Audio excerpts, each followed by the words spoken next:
बेर न इंद्र भगवान बम्बई एतेक मजबूती से आयल छथिन जो आसानी से जाए वाला नहीं छथिन बम्बई से। हुनका कोना भगायल जेतै तऽ हमरा नहीं पता य। केओ अगर भविष्यवाणी जानै छियै तो जरूर कमेंट में बताएब।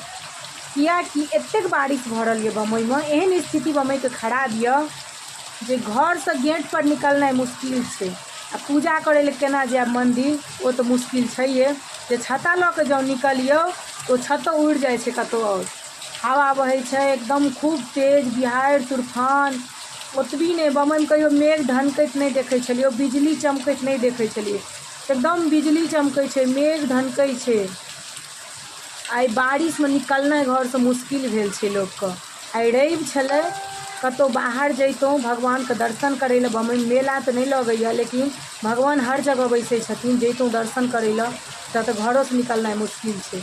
गणपति बप्पा एलखिन, हुनको एते हिम्मत नहीं भेलै जे बारिश लऽ के जैतथिन।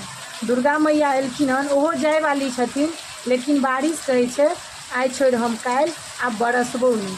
एतेक बम्बई में बारिश भए रहल, एतेक बम्बई के स्थिति एखन बेकार यऽ। लोग कखनो पानिओ बिनो तरसै छै बम्बई में, लेकिन एखन पानि के लऽ कऽ लोग परेशानो छै बम्बई में, बुझलियै। औरो कतौ एना बारिश होइया अहूँ सब दिसन?